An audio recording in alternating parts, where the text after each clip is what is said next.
सर्वमङ्गलमाङ्गल्ये शिवे सर्वार्धसाधिके शरण्ये त्र्यंबिके गौरी नारायणी नमस्तुते। आज मैं आप लोगों के लिए लेके आई हूँ दुर्गा सप्तशती का पाठ, साथ में दुर्गा कवच, जिसके बिना पढ़े आप दुर्गा सप्तशती का पाठ नहीं कर सकते, नहीं तो अधूरा माना जाएगा। चंडिका देवी को नमस्कार है। मार्कंडेय जी ने कहा, पितामह, जो इस संसार में परम गोपनीय तथा मनुष्यों की सब प्रकार से रक्षा करने वाला है और जो अब तक आपने दूसरे किसी के सामने प्रकट नहीं किया हो, ऐसा कोई समाधान मुझे बताइए। ब्रह्मा जी बोले, ब्राह्मण, ऐसा साधन तो एक देवी का कवच ही है, जो गोपनीय से परम गोपनीय, पवित्र तथा संपूर्ण प्राणियों का उपकार करने वाला है। महामुने, उसे श्रवण करो। देवी की 9 मूर्तियां हैं, जिन्हें 9 दुर्गा कहते हैं। उनके पृथक पृथक नाम बतलाए जाते हैं। प्रथम का नाम है शैलपुत्री और दूसरी मूर्ति का नाम है ब्रह्मचारिणी। तीसरा स्वरूप चंद्रघंटा के नाम से प्रसिद्ध है। चौथी मूर्ति को कूष्मांडा कहते हैं। पांचवी मूर्ति का नाम स्कंध माता है। देवी के छठे स्वरूप को कात्यायनी कहते हैं। सातवां कालरात्रि और आठवां स्वरूप महागौरी के नाम से प्रसिद्ध है। नवीं ही दुर्गा का नाम सिद्धिदात्री है। ये सब सर्वज्ञ महान वेद भगवान के द्वारा ही प्रतिपादित हुए हैं। जो मनुष्य अग्नि में जल रहा हो, रणभूमि में शत्रुओं से घिर गया हो, विषम संकट में फंस गया हो तथा इस प्रकार भय से आतुर होकर जो भगवती दुर्गा की शरण में प्राप्त हुए हैं, उनका कोई अमंगल नहीं होता है। युद्ध के समय संकट में पड़ने पर भी उनके ऊपर कोई विपत्ति नहीं आती है। तदापि हिमालय की तपस्या और प्रार्थना से प्रसन्न हो कृपापूर्वक उनकी पुत्री के रूप में प्रकट हुई। यह बात पुराणों में प्रसिद्ध है। ब्रह्मचारिणी शीलयस्य च ब्रह्माणी सच्चिदानंदस्य ब्रह्म स्वरूपा प्राप्ति करना जिसका स्वभाव है, वे ब्रह्मचारिणी है। चंद्र घंटाए यस्य सा अध्यायकारी, चंद्रमा जिसकी घंटा में स्थित हो, उनका नाम देवी चंद्र घंटा है। कुष्यतः ऊष्मः कूष्मः त्रिवधपूर्वक संसारः च अंडे माश पेस्वामुरुकः यस्य च कूष्मांडः, अर्थात त्रिविध ताप युक्त संसार जिसके उदर में स्थित है, उन्हें देवी कूष्मांडा के नाम से जाना जाता है। छंदोश्रुति के अनुसार भगवती की शक्ति में उत्पन्न हुए सत्य कुमार का नाम स्कंद है, जिनकी माता होने से उन्हें स्कंद माता कहा जाता है। देवताओं का कार्य सिद्ध करने के लिए देवी महर्षि कात्यायनी के आश्रम में प्रकट हुई और महर्षि ने उन्हें अपनी कन्या माना, इसलिए कात्यायनी नाम से उनकी प्रसिद्धि हुई। सबको मानने वाली काल की रात्रि है, उन्होंने से उनका नाम कालरात्रि है। जिन्होंने तपस्या द्वारा महान गौरवपूर्ण तथा प्राप्त किया है, अतः वे महागौरी कहलाई। सिद्धि अर्थात मोक्ष को देने वाले होने के कारण उनका नाम सिद्धिदात्री पड़ा। दिखाई देती हैं, उन्हें शोक दुर्गा और दुख भय की प्राप्ति होती है। जिन्होंने भक्ति पूर्वक देवी का स्मरण किया है, उनका निश्चय ही अभ्युदय होता है। देवेश्वरी, जो तुम्हारा चिंतन करते हैं, उनकी तुम निसंदेह संरक्षा करती हो। चामुंडा देवी प्रेत पर आरूढ़ होती हो, वाराही भैंसे पर सवारी करती हैं। ऐन्द्रिय का वाहन ऐरावत हाथी है। वैष्णवी देवी गरुड़ पर ही आसन जमाती हैं। महेश्वरी वृषभ पर आरूढ़ होती हैं। कौमारी का वाहन मयूर है। भगवान विष्णु की प्रियतमा लक्ष्मी देवी कमल के आसन पर विराजमान है और हाथों में कमल धारण किए हुए हैं। वृषभ पर आरूढ़ देवी ईश्वरीय देवी के श्वेत रूप का धारण कर रखा है। ब्रह्मीय देवी हंसकर बैठी हुई हैं और सब प्रकार के आभूषणों से विभूषित हैं। इस प्रकार से सभी माताएं सब प्रकार की योग शक्तियों से संपन्न हैं। इनके सिवा और भी बहुत सी देवियां हैं, जो अनेक प्रकार के आभूषणों को सुशोभित, शोभा से युक्त तथा नाना प्रकार के रत्नों से सुशोभित हैं। ये संपूर्ण देवियां क्रोध से भरी हुई हैं और भक्तों की रक्षा के लिए रथ पर बैठी दिखाई देती हैं। ये शंख, चक्र, गदा, शक्ति, हल और मूसल, खेटक और तोमर, परशु तथा पास, कुंत और त्रिशूल एवं उत्तम संग, धनुष आदि अस्त्र शस्त्र अपने हाथों में धारण करती हैं। दैत्यों के शरीर का नाश करती हैं, भक्तों को अभयदान देती हैं और देवताओं का कल्याण करती हैं। यही इनके शस्त्र धारण करने का उद्देश्य है। कवच आरंभ करने से पहले इस प्रकार प्रार्थना करनी चाहिए। महान रौद्र रूप, अत्यंत घोर पराक्रम, बलवान और महान उत्साही देवी, तुम महान भय का नाश करने वाली हो, तुम्हें नमस्कार है। तुम्हारी ओर देखना भी कठिन है। शत्रुओं का भय बढ़ाने वाली जगदम्बिके, मेरी रक्षा करो। पूर्ण दिशा में इंद्रिय, मेरी रक्षा करो। अग्निकोण में अग्निशक्ति, दक्षिण दिशा में वाराही तथा नैऋत्य कोण में खड़गधारिणी, मेरी रक्षा करो। पश्चिम दिशा में वारुही और वाह कोण में मृग पर सवारी करने वाली देवी, मेरी रक्षा करो। उत्तर दिशा में कौमारी, ईशान में शूलधारिणी देवी, मेरी रक्षा करे। ब्रह्मांडी, तुम ऊपर की ओर से मेरी रक्षा करो और वैष्णवी देवी नीचे की ओर से मेरी रक्षा करें। इसी प्रकार जो 100 को अपना वाहन बनाने वाली चामुंडा देवी दसों दिशाओं से मेरी रक्षा करे। जया आगे से, विजया पीछे से मेरी रक्षा करे। वाम भाग में अजिता और दक्षिण भाग में अपराजिता रक्षा करे। उद्योतिनी शिखा की रक्षा करें। उमा मेरे मस्तक पर विराजमान होकर रक्षा करे। ललाट में महालाधारी रक्षा करे और यशस्विनी देवी मेरी भव की रक्षा करे। भव के माध्यम से त्रिनेत्र और नथुनों के यमघंटा देवी मेरी रक्षा करे। दोनों नेत्रों के मध्य भाग में शंखिनी और कानों में द्वारवासिनी रक्षा करे। कालिका देवी कपालों की तथा भगवती शंकरी कानों के मूल भाग की रक्षा करे। नासिका में सुगंधा और ऊपर से होठ में चर्चिका देवी मेरी रक्षा करे। होठ के नीचे से अमृत कला तथा जीवा में सरस्वती मेरी रक्षा करे। कौमारी दांतों की और चंडिका देवी कठ प्रदेश की रक्षा करे। चिंद्र घंटा गले की, घाटी की और महामाया तुला के से मेरी रक्षा करे। कामाक्षी ढोड़ी की और सर्वमंगला मेरी वाड़ी की रक्षा करे। भद्रकाली ग्रीवा में और धनुर्धारी पृष्ठ वंश में रक्षा करे। कंठ के बाहर भाग में नीलग्रीवा और कंठ की नली में नलकुबरी रक्षा करे। दोनों हाथों कंधों में खड़गधारिणी मेरी भुजाओं की वज्रधानी रक्षा करे। दोनों हाथों में दक्षिणी और अंगुली में अंबिका देवी रक्षा करे। शूलेश्वरी नखों की रक्षा करे। कुलेश्वरी कुछ पेट में रहकर रक्षा करे। महादेवी दोनों स्तनों की और शोक विनाशिनी देवी मान की रक्षा करे। ललिता देवी हृदय में और शूलधारिणी उदर में हमारी रक्षा करे। नाभि में कामिनी और गुहा भाग में गुहेश्वरी देवी मेरी रक्षा करे। पूतना और कामिकालिंग की और वाहिनी गुदा की रक्षा करे। भगवती कटि भाग में और विंध्यवासिनी घुटनों की रक्षा करे। संपूर्ण कामनाओं को देने वाली महाबला देवी दोनों पिंडलियों की रक्षा करे। नार सिंही दोनों घाटियों की और तेजस्वी देवी दोनों चरणों के पृष्ठभाग की रक्षा करे।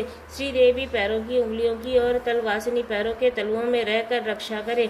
अपने दाढ़ों के कारण भयंकर दिखाई देने वाली दृष्ट कालरात्रि देवी नखों की ऊर्ध्व केसनी देवी केसों की रक्षा करे। कोमल वालिनियों के छिद्रों में कौबेरी और त्वचा की वागेश्वरी देवी रक्षा करे। पार्वती देवी रक्त, मज्जावसा, मांस, हड्डी और मेद की रक्षा करे। आंतों की कालरात्रि और पित्त की मुक्तेश्वरी रक्षा करे।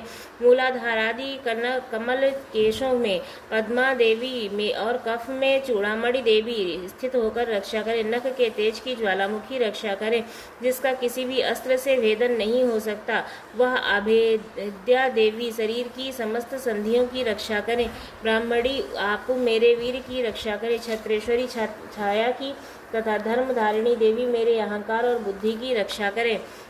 हाथ में वज्र धारण करने वाली वज्रहस्ता देवी मेरे प्राण, अपान, व्यान, उदान और समान वायु की रक्षा करे। कल्याण से शोभित होने वाली भगवती कल्याणो शोभना मेरी रक्षा करे। रस, रूप, गंध, शब्द और स्पर्श इन विषयों का अनुभव करते समय योगिनी देवी मेरी रक्षा करे तथा सत्वगुण, रजोगुण और तमोगुण की रक्षा सदा नारायणी देवी करे। वाराही आयु की रक्षा करे। वैष्णवी धर्म की रक्षा करे तथा चंडिके देवी यश, कीर्ति, लक्ष्मी, धन, विद्या की रक्षा करे। इंद्रिय आप मेरे गोत्र की रक्षा करे। चंडिका के तुम मेरे पशुओं की रक्षा करो। महादेव लक्ष्मी पुत्रों की रक्षा करे और भैरवी पत्नी की रक्षा करे। मेरे पथ की सुपथा तथा मार्ग की क्षेमकारी रक्षा करे। राजा के दरबार में महालक्ष्मी रक्षा करे तथा सब ओर व्याप्त रहने वाली विजया देवी संपूर्ण भयों में मेरी रक्षा करे। देवी जो स्थान कवच में नहीं कहा गया है अतः रक्षा से रहित है, वह सब तुम्हारे द्वारा सुरक्षित हो, क्योंकि तुम विजय शालिनी और पाप विनाशिनी हो। यदि आपके शरीर का भला रहे तो मनुष्य बिना कवच के कहीं एक पग भी न जाए। कवच का पाठ करने की यात्रा करे। कवच के द्वारा सब ओर से सुरक्षित मनुष्य जहाँ जहाँ भी जाता है वहाँ वहाँ उसे धन लाभ होता है तथा संपूर्ण कामनाओं की सिद्धि करने वाली विजया की प्राप्ति होती है। वह जिस अभिष्ट वस्तु का चिंतन करता है उसको निश्चय ही प्राप्त कर लेता है। वह पुरुष इस पृथ्वी पर तुलना रहित महान ऐश्वर्य का भागी होता है। कवच से सुरक्षित मनुष्य निर्भय हो जाता है, युद्ध में उसकी पराजय नहीं होती तथा तीनों लोकों में पूजनीय होता है। देवी का यह कवच देवताओं के लिए भी दुर्लभ है, जो प्रतिदिन नियम पूर्वक तीनों संध्याओं के समय श्रद्धा के साथ इसका पाठ करना चाहिए। ऐसी देवी कला का प्राप्त होती है तथा वह तीनों लोकों में कभी भी पराजित नहीं होता है। इतना ही नहीं, वह मृत्यु से रहित हो 100 से अधिक वर्षों तक जीवित रहता है। मकरी, चेचक और कोढ़ आदि सभी संपूर्ण व्याधियां नष्ट हो जाती हैं। कनेर, भांग, अफीम, धतूरे आदि का स्थावर विष, श्राप और बिच्छू आदि के काटने से चढ़ा हुआ जख्म, विष और आही, फेन और तेल के संयोग आदि से बनने वाला कृत्रिम विष से ये सभी प्रकार के विष दूर हो जाते हैं। इसका कोई असर नहीं होता है।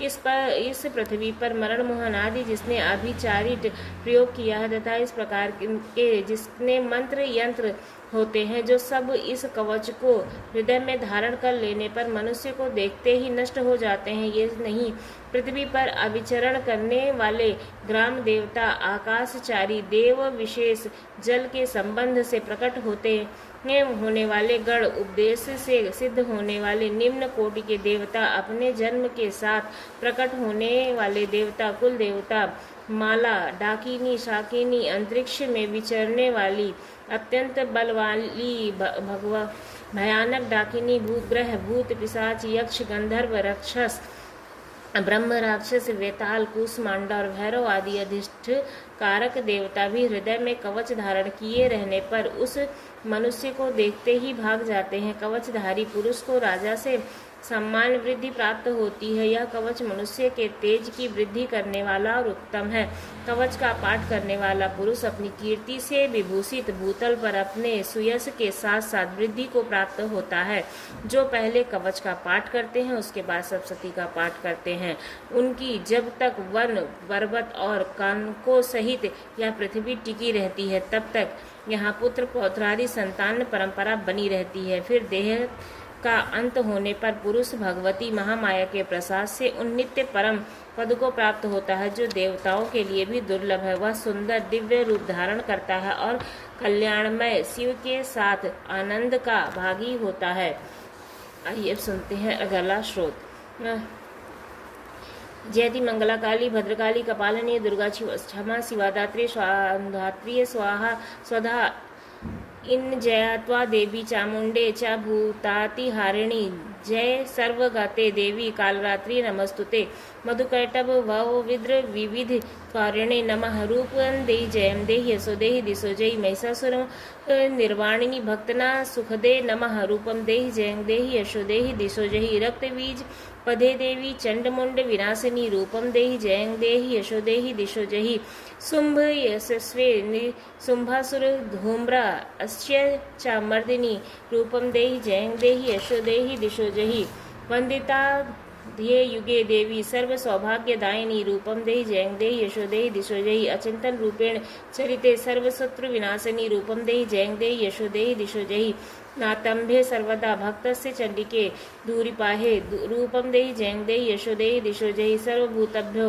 भक्ति पूर्व च चंडिके व्याधि नाशिनी रूपम देहि जयं देहि यशो देहि दिशो जहि चामुंडिके सतम ये त्वम चरण हित भक्तिता रूपम देहि जयं देहि यशो देहि दिशो जहि देवी माँ सौभाग्य रूपम देवीं परम सुखम रूपम देहि जयं देहि यशो देहि दिशो जहि वैदेहीं दिशाम नाशम वैदेहीं बलम मुक्षिकाय रूपम देहि जयं देहि यशो देहि दिशो जहि वैदेहीं देवीं कल्याणम पर वैदेहीं परमं श्रियं रूपम देहि जयं देहि यशो देहि दिशो जहि सुरासुर सीरोत रत्न निर्घ चरणे अंबिके रूपम देहि जयं देहि यशो देहि दिशो जहि विद्यावंतम यशस्वंतम लक्ष्मीवंतम जन्म कुरु रूपम देहि जयं देहि यशो देहि दिशो जहि प्रचंड दैत्य परगने दक्ष चंडिके प्राणाताय में रूपम देहि जयं देहि यशो देहि दिशो जहि चतुर्भुज चतुर्वाक्य संसारे स परमेश्वरी रूपम देहि जयं देहि यशो देहि दिशो जहि हे कृष्ण स्तुते देवी शाश्वताख्य सदाम्बिनी सदाम्बिके रूपम देहि जयं देहि यशो देहि दिशो जय हिमाचल सुता नाथ स्तुते परमेश्वरी रूपम देहि जयं देहि यशो देहि दिशो जय इंद्राणी पति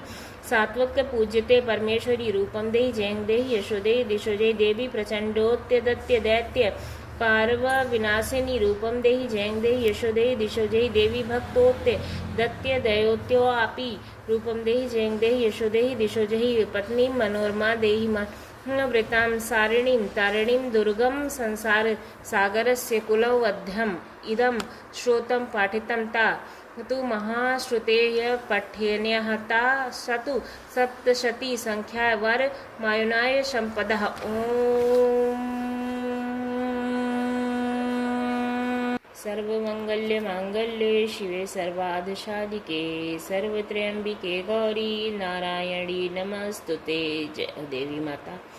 मेधा ऋषि का राजा सुरथ और समाधि को भगवती की महिमा बताते हुए मधुकैटभ का प्रसंग सुनना। ओम प्रथम चरित्रस्य ब्रह्मा ऋषि महाकाली देव्या गायत्री छंदः नंद शक्ति रक्त दंतिका बीजम अग्नितत्व ऋग्वेद स्वरूपा महाकाली पीर्त्यर्थम प्रथम चरित्र जपे विनियोगः। प्रथम चरित्र के ब्रह्मा ऋषि महाकाली देव्या गायत्री छंद नंद शक्ति रक्त दंतिका बीज अग्नि तत्व और ऋग्वेद स्वरूप है। श्री महाकाली देवता की प्रसन्नता के लिए प्रथम चरित्र के जप से विनियोग किया जाता है। भगवान विष्णु के 100 जाने पर मधु और कैटभ को मारने के लिए कमल जन्मा ब्रह्मा जी ने जिसका स्वातन किया था वह महाकाली देवी का मैं सेवन करता हूँ। वे अपने 10 अंगों से खड्ग चक्र गदा बाण धनुष परिध शूल भुसुंडी मस्तक और शंख धारण करती हैं। उनके 3 नेत्र हैं। वे समस्त अंगों से दिव्य आभूषणों से विभूषित हैं। उनके शरीर की कांति नीलमणि के समान है तथा वे 10 मुख और 10 पैरों से युक्त हैं। सूर्य के पुत्र स्वर्णी को जो 8वें मनु कहे जाते हैं उनकी उत्पत्ति की कथा विस्तार पूर्वक कहता हूँ सो सुनो। सूर्य कुमार महाभाग स्वर्णिम भगवती महामाया के अनुग्रह से जिस प्रकार मनवंतर के स्वामी हुए वही प्रसंग सुनाता हूँ। पूर्व काल की बात है। स्वारोचित मनवंतर से सुरथ नाम से के एक राजा थे। वे चैत्र वंश से उत्पन्न हुए। उनका समस्त भूमंडल पर अधिकार था। वे प्रजा का अपने औरस पुत्रों की भांति धर्म पूर्वक पालन करते थे। जो भी उस समय कौलाधीश्वरी नाम के चरित्र क्षत्रिय उनके शत्रु थे। राजा सुरथ की दंड नीति बड़ी ही प्रबल थी। उनका शत्रुओं के साथ संग्राम हुआ। यद्यपि कोला विध्वंसीय संख्या में कम थे। जो राजा सुरथ युद्ध में उनसे परास्त हो गए तब वे युद्ध भूमि से अपने नगर को लौट आए और केवल अपने देश के राजा होकर रहने लगे। समूची पृथ्वी से उनका अधिकार जाता रहा किंतु वहां भी उन प्रबल शत्रुओं ने उस समय महाभाग राजा सुरथ पर आक्रमण कर दिया। राजा का बल क्षीण हो चला था। इसलिए उनके दुष्ट बलवान और दुरात्मक मंत्री वहां उनकी राजधानी में भी राजकीय सेना और खजाने को हथिया लिया। सुरथ का प्रभुत्व नष्ट हो चुका था। इसलिए वे शिकार खेलने के बहाने पे घोड़े पर सवार हो वहां से अकेले ही एक घने जंगल में चले गए। वहां उन्होंने प्रवर मेधा मुनि आश्रम देखा जहाँ कितने ही हिंसक जीव अपनी स्वाभाविक हिंसावृत्ति छोड़कर परम शांत भाव से रहते थे। मुनि के बहुत से शिष्य उन वान की शोभा बढ़ा रहे थे।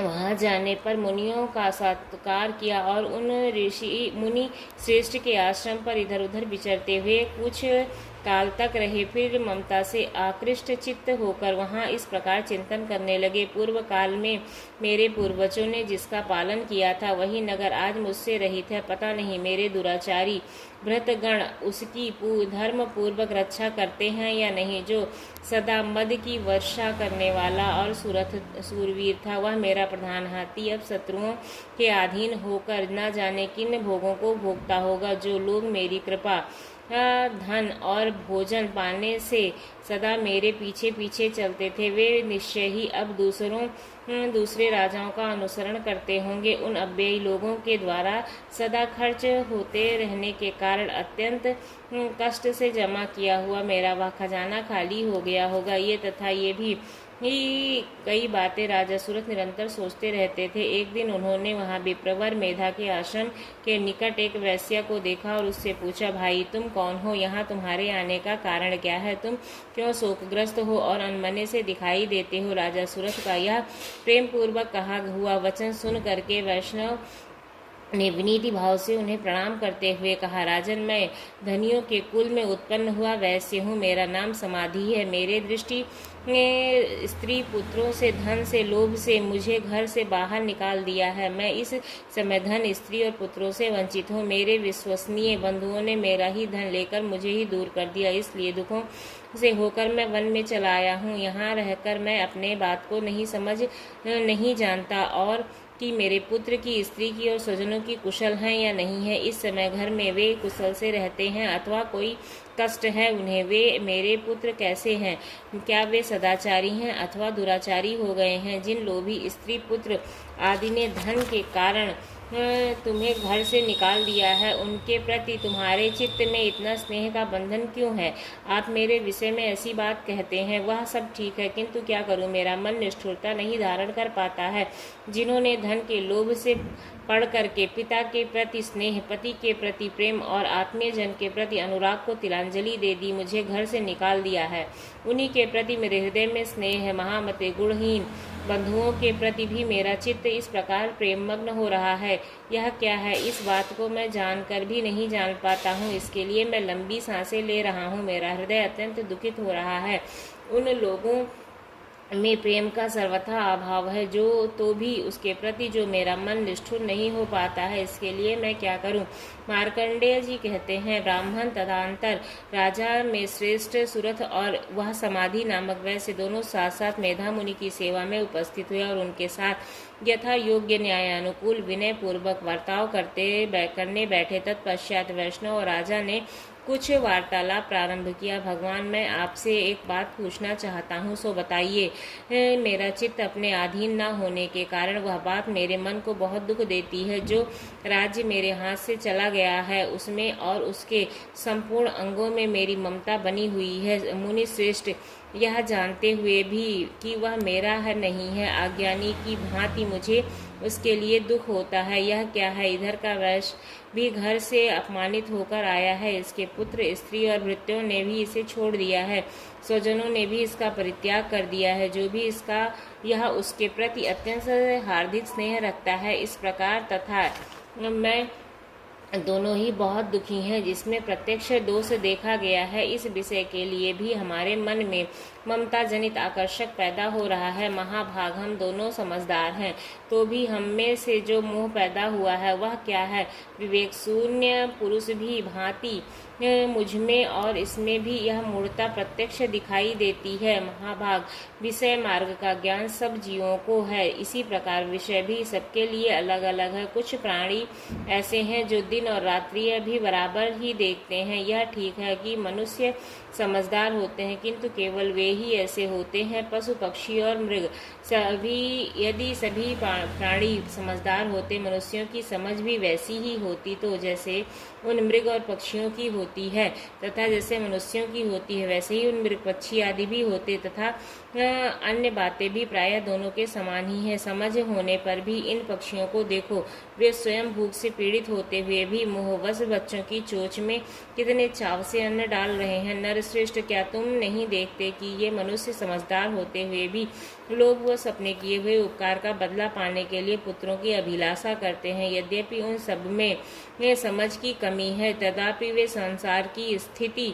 बनाए रखने वाली भगवती महामाया के प्रभाव द्वारा ममता में भंवर से युक्त मोह के गहरे गर्त में गिराए गए हैं। इसलिए इसमें आश्चर्य नहीं करना चाहिए। जगदीश्वर भगवान विष्णु की योग निद्रा रूपा को भगवती महामाया है, उन्हीं से यह जगत मोहित हो रहा है। वे भगवती महामाया देवी ज्ञानियों के ही चित्त को बलपूर्वक खींचकर मोह में डाल देती हैं। वे ही इस संपूर्ण चराचर जगत की सृष्टि करती हैं तथा वे ही प्रसन्न होने पर मनुष्यों की मुक्ति के लिए वरदान देती हैं। वे ही पराविद्या, संसार बंधन और मोक्ष की हेतुभूता सनातनी देवी तथा संपूर्ण ऐश्वर्यों की अधीश्वरी हैं।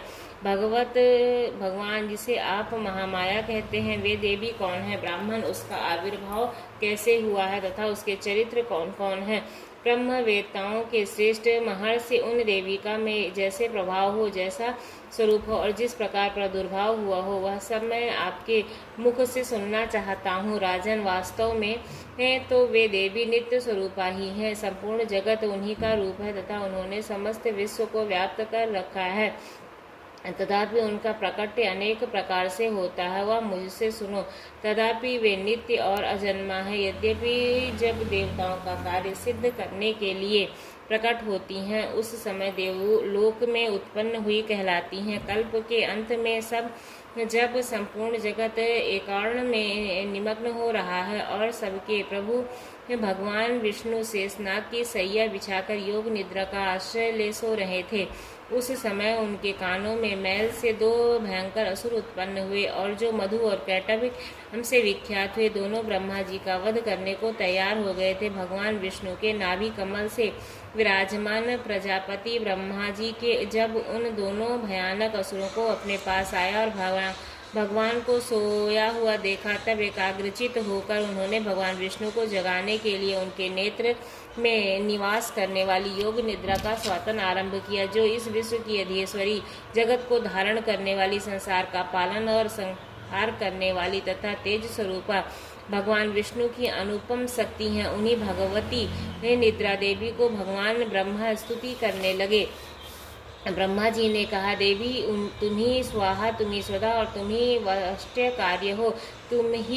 तुम्हारे ही स्वरूप हैं। तुम्ही जीवनदायिनी सुधा हो। नित्य अक्षर प्रवर्ण में आकर उकार मकार इन तीनों मात्राओं के रूप में तुम्ही स्थित हो तथा तीन मात्राओं के अतिरिक्त जो बिंदु स्वरूपा नित्य अर्धमात्रा है, जिसके विशेष रूप से उच्चारण नहीं किया जा सकता है, वह भी तुम्ही हो। देवी तुम्ही संध्या, स्त्री, सावित्री और परम जननी हो। देवी तुम्ही इस विश्व ब्रह्मांड को धारण करती हो। तुमसे ही इस जगत की सृष्टि होती है, तुम्ही से इसका पालन होता है। सदा तुम्ही कल्प के अंत में सबको अपना ग्रास बना लेती हो। जगत जननी देवी, इस जगत की उत्पत्ति के समय तुम सृष्टि रूपा हो, पालन काल में स्थित रूपा हो तथा कल्पांत के समय संहार रूपा धारण करने वाली हो। तुम्ही महाविद्या, महामाया, महावेद्या, महास्मृति, महाभोग रूपा महादेवी और महासुरी हो। तुम्ही तीन लोक गुणों की उत्पन्न करने वाली सबकी प्रकृति हो।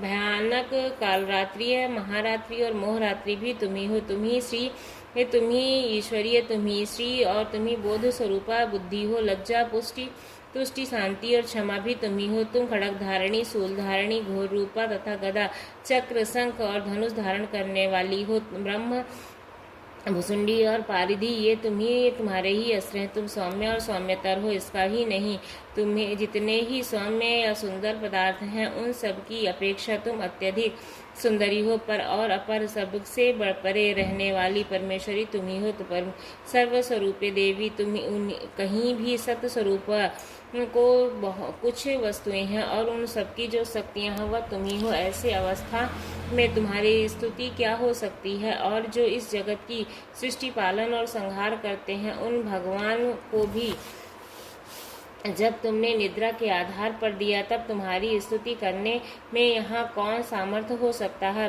मुझको, भगवान शंकर को तथा भगवान विष्णु को तुमने ही शरीर धारण कराया था। तुम्हारी स्तुति करने की शक्ति किसमें है? देवी, तुम तो अपने इन उदर प्रभावों से ही प्रकाशित हो। ये जो तुम दोनों दुर्भाग्य असुर मधु और कैटभ हैं, इसके मोह में डाल दो और जगदीश्वर भगवान विष्णु को शीघ्र ही जगा दो। साथ ही इसके भीतर इन दोनों महान असुरों को मार डालने की बुद्धि प्रकट कर दो। ऋषि कहते हैं, राजन, जब ब्रह्मा जी ने वहाँ मधु और कैटभ को मारने के उद्देश्य से भगवान विष्णु को जगाने के लिए तमोगुण की अधिष्ठात्री देवी योग निद्रा की इस प्रकार स्तुति की, तब वे भगवान के नेत्र, मुख, नासिका, बाहु, हृदय और वक्ष स्थल से निकलकर अव्यक्त जन्मा ब्रह्मा जी की दृष्टि के समक्ष खड़ी हो गई। निद्रा देवी ने मुक्त होने पर जगत के स्वामी भगवान जनार्दन उस एकार्ण के में जल से नाग की सैया से जगा उठे। फिर उन्होंने उन दोनों असुरों को देखा। वे दुरात्मा मधु और कैटभ अत्यंत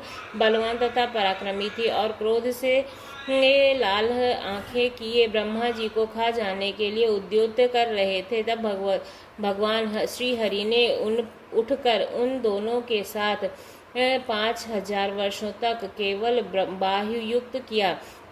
वे दोनों ही अत्यंत बल के कारण उन्मत्त हो रहे थे। उधर महामाया ने ही उन्हें मोह में डाल रखा था, इसलिए वे भगवान विष्णु से कहने लगे, हम तुम्हारी वीरता से संतुष्ट हैं, तुम हम लोगों से कोई वर मांगो।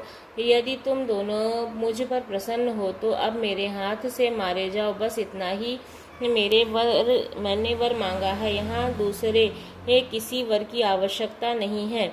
इस प्रकार धोखे में आ जाने पर उन्होंने संपूर्ण जगत में जल ही जल देखा तथा कमलनयन भगवान से कहा, जहाँ पृथ्वी जल में डूबी हुई न हो वहाँ सूखा हो, वही हमारा वध करो। ऋषि कहते हैं, तब तथास्तु कहकर शंख चक्र और गदा धारण करने वाले भगवान ने उन दोनों के मस्तक अपनी जंघा पर रखकर चक्र से काट डाले।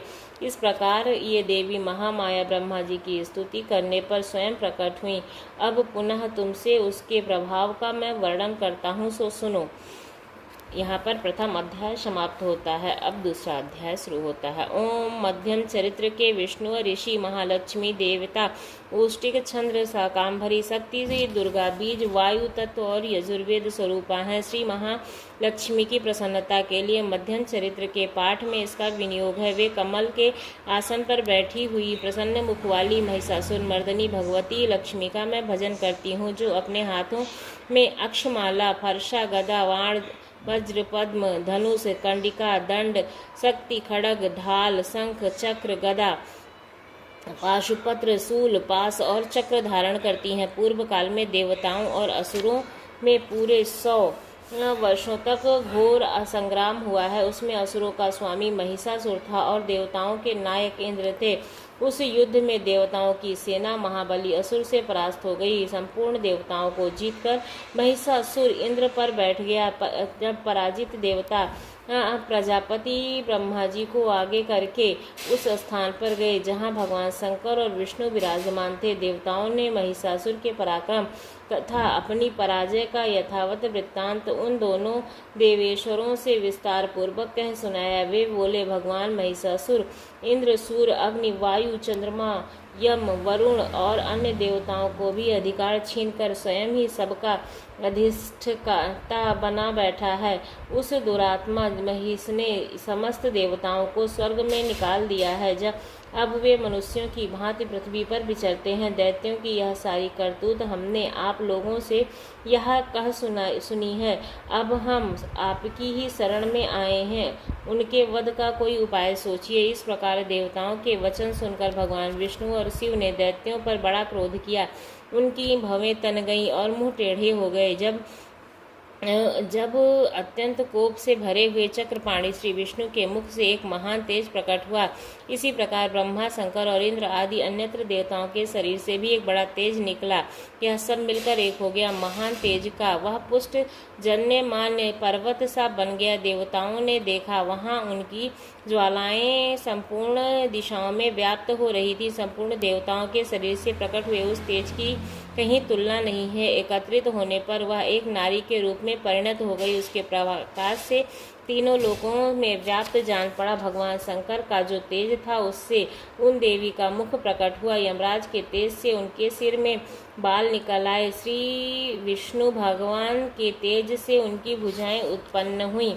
चंद्रमा के तेज से दोनों स्तनों का और इंद्र के तेज से मध्य भाग का प्रादुर्भाव हुआ। वरुण के तेज से जंघा और पिंडली तथा पृथ्वी के तेज से नितंब भाग प्रारंभ हुए। ब्रह्मा के तेज से दोनों चरण और सूर्य के तेज से उनकी उंगलियां हुई। वसुओं के तेज से हाथों की उंगलियां और कुबेर के तेज से नासिका प्रकट हुई। उस देवी के दांत प्रजापति के तेज से और तीनों नेत्र अग्नि के तेज से प्रकट हुए। उनकी भवें संध्या के और कान वायु के तेज से उत्पन्न हुए। इसी प्रकार अत्यंत देवताओं के तेज से भी उस कल्याणमयी देवी का प्रादुर्भाव हुआ।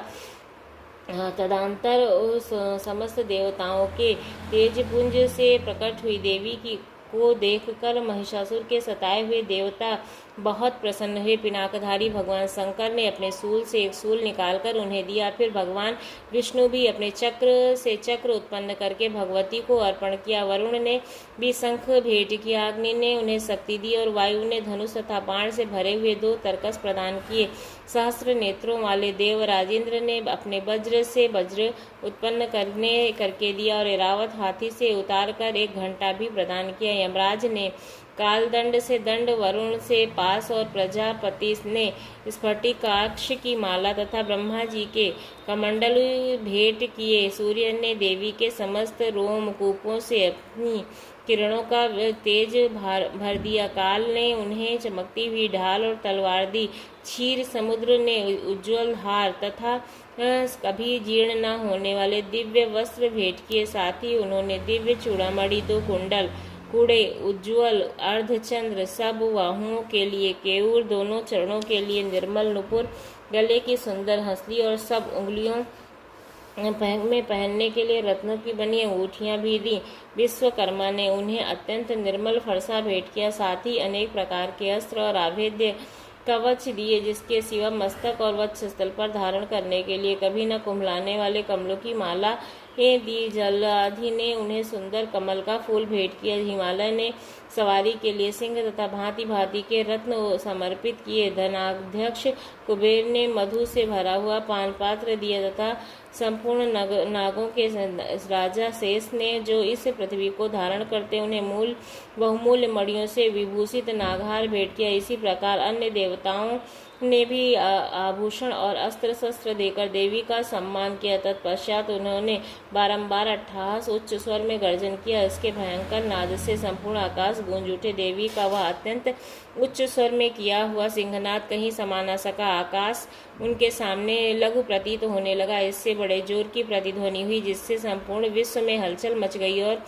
समुद्र कांप उठे, पृथ्वी डोलने लगी और समस्त पर्वत हिलने लगे। उस समय देवताओं ने अत्यंत प्रसन्नता के साथ सिंहवाहिनी भगवती से कहा, देवी तुम्हारी जय हो। साथ ही महिषासियों ने भक्ति भाव से विनम्र होकर उसका स्वागत किया। संपूर्ण त्रिलोकी को क्षोभग्रस्त देख दैत्यगण अपनी समस्त सेना को कवच आदि से सुसज्जित कर हाथों में हथियार ले सहसा उठकर खड़े हो गए। उस समय महिषासुर ने बड़े क्रोध में आकर कहा, क्या हो रहा है? फिर वह संपूर्ण असुरों से घिरकर उस सिंहनाद की ओर अलक्ष्य देख करके दौड़ा और आगे बढ़कर पहुंचकर उसने देवी को देखा, जो उसके प्रभा से तीनों लोकों को प्रकाशित कर रही थी। उनके चरणों के भार से पृथ्वी दबी जा रही थी। माथे के मुकुट से आकाश में रेखा सी खींची जा रही थी तथा वे अपने धनुष की टंकार से 7 पताकाओं को क्षुब्ध किए देती थीं। देवी अपने हाथों अपनी हजारों भुजाओं से संपूर्ण दिशाओं को आच्छादित करके खड़ी थी। तदंतर उनके साथ देवताओं का युद्ध छिड़ गया। नाना प्रकार के अस्त्र शस्त्रों के प्रहार से संपूर्ण दिशाएं उद्भाषित होने लगीं। चिच्छुर नामक महान असुर महिषासुर का सेनानायक था, वह देवी के साथ युद्ध करने लगा। अन्य देवताओं की चतुरंगिनी सेना के साथ लेकर चामर भी लड़ने लगे। 60,000 रथियों के साथ आकर उदग्र नामक महादैत्य लोहा लिया। इस करोड़ रथियों को साथ लेकर महाहनु नामक दैत्य युद्ध करने लगा, जिसमें के रोए तलवार के समान तीखे थे। वह आसीलोमा नामक महादैत्य 5 करोड़ रथी सैनिकों सहित युद्ध में डटा रहा। 60 लाख रथियों के से घिरा। वह वस्काल नामक दैत्य भी उस युद्ध भूमि में लड़ने लगा। परिवारित नामक राक्षस हाथी सवार और घुड़सवारों के अनेक दलों तथा करोड़ों रथियों की सेना लेकर युद्ध करने लगा। बिड़ाल नामक दैत्य 5 अरब हाथियों से घिर करके लोहा लेने लगा। इसके अतिरिक्त और भी हजारों महादैत्य हाथी और घोड़े की सेना साथ लेकर वहां देवी के साथ युद्ध करने लगे। स्वयं महिषासुर उस रणभूमि में कोटि कोटि सहस्त्र रथ, हाथी और घोड़े की सेना में घिरा हुआ खड़ा था। वे दैत्य देवी के साथ तोमर, भिंदपाल, शक्ति, मूसल और खड़ग, परशु और पट्टिस आदि अस्त्र शस्त्रों का प्रहार करते हुए युद्ध कर रहे थे। कुछ दैत्यों ने उन पर शक्ति का प्रहार किया, कुछ दैत्यों ने पास फेंके तथा कुछ दूसरे दैत्यों ने खड़ग ग्रहण प्रहार करके देवी को मार डालने का उद्योग किया। देवी ने भी क्रोध में भरकर खेल खेल में ही अपने अस्त्र शस्त्रों की वर्षा करके दैत्यों ने वे समस्त अस्त्र शस्त्र काट डाले। इसके मुख पर परिश्रम तथा थकावट का रंच मात्र भी चिन्ह नहीं था। देवता और ऋषि उनकी स्तुति करते थे। वे भगवती परमेश्वरी दैत्यों के शरीर पर अस्त्र शस्त्रों की वर्षा करती रहीं। देवी का वाहन सिंह भी क्रोध में भरकर गर्दन के हंसों बातों को हिलाता हुआ असुरों की सेना में इस प्रकार विचरने लगा, मानो वनों में दानव दल फैल रहा हो। रणभूमि में दैत्यों के साथ युद्ध करती हुई अंबिका देवी ने जितने निस्वाह छोड़े वे सभी तत्काल सैकड़ों हजारों गणों के रूप में प्रकट हो गए और परशु बिंदीपाल खड्ग तथा पट्टिस आदि अस्त्रों द्वारा असुरों का सामना करने लगे। देवी की शक्ति से बड़े हुए वे गण असुरों का नाश करते नगाड़ा और शंख आदि बाजे बजाने लगे। उस संग्राम महोत्सव में कितने ही गण मृदंग बजा रहे थे। तदंतर देवी के शूल से, गदा से, शक्ति की वर्षा से और खड्ग आदि से सैकड़ों महादैत्यों का संहार कर डाला। कितनों को घंटे के भयंकर नाद से मूर्छित करके मार गिराया। बहुतेरे दैत्यों को पास से ब्रह्म बांधकर धरती पर घसीटा। कितने ही दैत्य उसकी तीखी तलवार की मार से दो दो टुकड़े हो गए। कितने ही गदा की चोट से घातक घायल हो धरती पर सो गए। कितने ही मूसल की मार से अत्यंत आहत होकर रक्त वामन करने लगे। कुछ दैत्य शूल से छाती फट जाने के कारण पृथ्वी पर ढेर हो गए। उन रणगढ़ में बाण समूहों की वृष्टि में से कितने ही असुरों की कमर टूट गई। बाज की तरह झपटने वाली देवी पीड़ाग दैत्य गण अपने प्राणों से हाथ धोने लगे। हाँ, किन्हीं की बाहें छिन्न भिन्न हो गईं, कितनों की गर्दनें कट गईं, कितने ही दैत्यों के मस्तक कट कट कर गिरने लगे। कुछ लोगों के शरीर मध्य भाग में ही विदीर्ण हो गए। कितने ही महादैत्य जंघे काट डाल जाने से पृथ्वी पर गिर पड़े। कितने ही देवी के एक बाह और एक पैर और एक नेत्र वाले दो टुकड़ों में चीर डाला। कितने ही दैत्य मस्तक कट जाने पर भी गिरकर फिर उठ जाते और कितने ही धड़के ही रूप में अच्छे अच्छे हथियार हाथ में ले देवी के साथ युद्ध करने लगते थे। दूसरे का बंध युद्ध के बाजों की लय कर नाचते थे। कितने ही बिना सिर के धड़ हाथों में खड़ग शक्ति और रिष्टि के लिए दौड़ते थे तथा दूसरे दूसरे महादैत्य ठहरो ठहरो या कहते हुए देवी को युद्ध के लिए ललकारते थे। जहाँ वह घोर संग्राम हुआ था वहाँ की धरती देवी के गिराए हुए रथ, हाथी, घोड़े और असुरों की लाशों से ऐसी ही पट गई कि जैसे जहाँ चलना फिरना असंभव हो गया था। दैत्यों की सेना में हाथी, घोड़े और असुरों के शरीर से इसकी इतनी अधिक मात्रा में रक्तपात हुआ था कि थोड़ी ही देर में वहां खून ही की बहुत सी बड़ी नदियां बहने लगीं। जगदम्बा ने असुरों की विशाल सेना को क्षण भर में नष्ट कर दिया। ठीक उसी प्रकार जैसे तृण और काठ के भारी ढेर को आग कुछ ही क्षणों में भस्म कर देती है और वह सिंह भी गर्दन के बालों को हिला हिलाकर जोर जोर से गर्जना करता हुआ दैत्यों के शरीर से मानो अपने प्राण चुने लेता हो। वहां देवी के गणों ने भी उन महादैत्यों के साथ ऐसा युद्ध किया जिससे आकाश में खड़े हुए देवतागण उन पर बहुत संतुष्ट हुए और फूल बरसाने लगे। बोलो देवी मैया की जय। यहाँ दूसरा अध्याय समाप्त हुआ।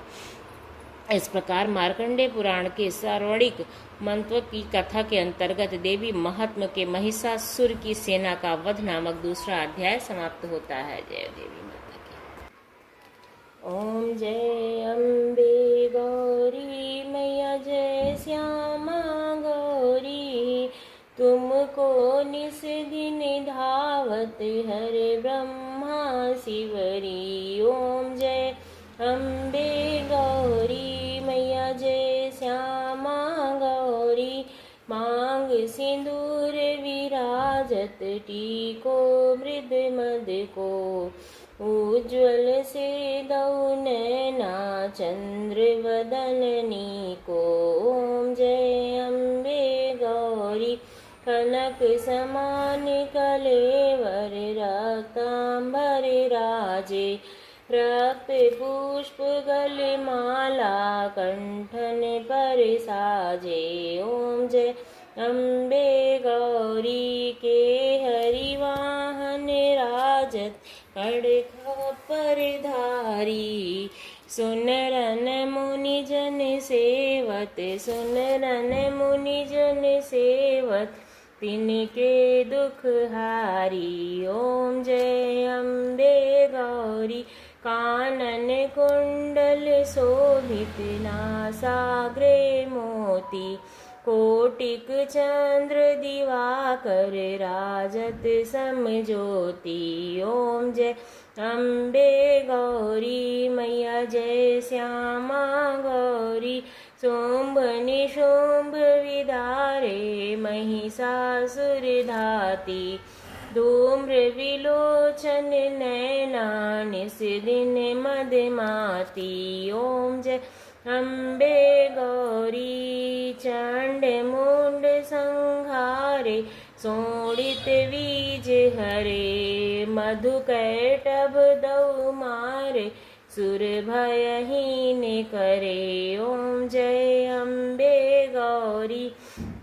ब्रह्माणी रुद्राणी, तुम कमला रानी, आगम निगम बखानी, तुम शिव पट रानी। मैया शिव पट रानी। ओम जय अम्बे गौरी।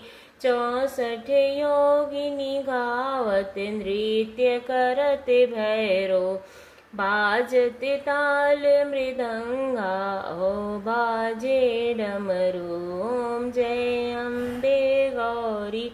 तुम ही जग की माता, तुम ही हो भरता, भक्तन की दुख हरता, सुख संपत्ति करता। ओम जय अम्बे गौरी।